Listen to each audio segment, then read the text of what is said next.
All right, let's just jump right into it. When you think about things like climate change or pandemics or even AI ethics, these things affect every single one of us, right? So the idea of some kind of global leadership, well, it's never been more relevant. But what kind of person could possibly handle these massive planet-wide problems? So let's just ask the question straight up. Let's forget about politics as we know it, just for a second. If you were sitting down to write the actual job description for a president of Earth, what would you even put on it? What skills would be totally non-negotiable? Okay, first thing we have to get our heads around is that the old rulebook just gets thrown out the window here. You know, the ability to win a political fight or push one country's agenda, that's actually the opposite of what this job would need. We're talking about something completely different. What we're really talking about is a huge shift in how we even think about leadership. This isn't about running a country. It's about, well, guiding our entire civilization. It's moving away from political games and towards something you could call civilizational leadership. So what would this leader actually need to be like? What's on the resume? Let's break down what you could call the ultimate job description, the 5 essential traits for anyone who could even be considered for a job like this. First off, they would need deep expertise in at least one of these big global issues, not just reading a briefing, but really knowing their stuff. Second, they'd have to build a network of trust that goes way beyond national borders. Think scientists, nonprofits, tech innovators, not just other politicians. Third, and this is a big one, their loyalty has got to be to the planet, not to any one country. They have to speak for all of us. Fourth, they need to be fluent in 2 languages, technology and ethics, especially with things like AI coming at us so fast. And finally, they have to offer a simple, hopeful vision for the future that pretty much everyone on Earth can get behind. And this quote just nails how they'd get the job. It's not about an election. It's about a kind of global consensus that just emerges. A feeling across the world that, you know what, we're all better off with this person helping to guide us. They aren't elected, they're recognized. Now, I know what you're thinking. A leader with all these traits, it sounds like something straight out of a sci-fi movie. It seems completely impossible, right?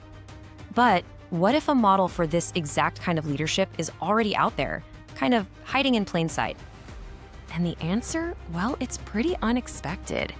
It really forces you to look at leadership in a totally new light. So here it is. The model is the Emperor of Japan. And I know what that sounds like, but just hang with me for a minute. This has nothing to do with monarchy or political power. In fact, it's about the complete opposite. Let's dig into why this strange comparison actually makes a ton of sense. Okay, reason number 1, the emperor is totally separate from political power.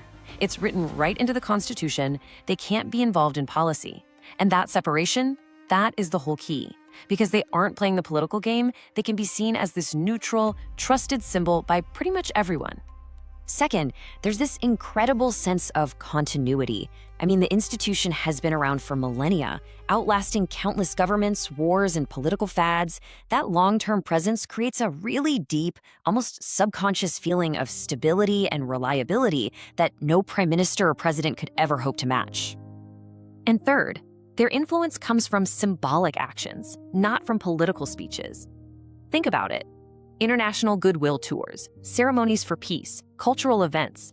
The emperor projects these universal values, and that builds trust through quiet, consistent action, not through loud, divisive arguments.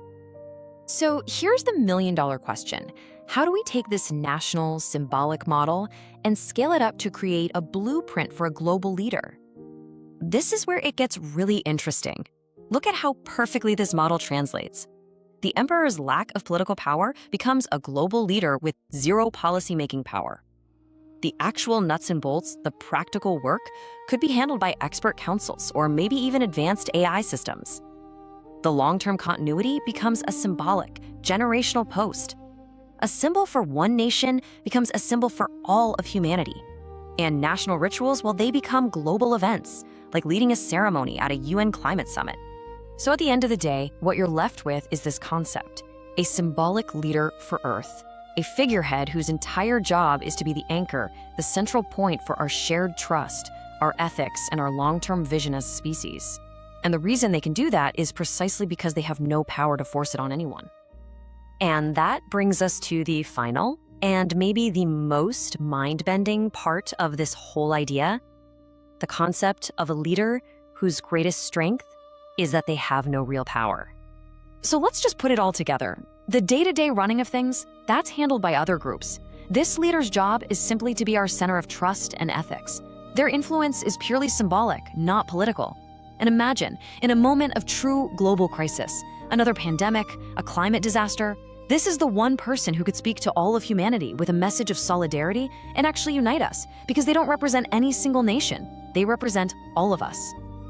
And that kind of leaves us with one last fascinating thought to chew on.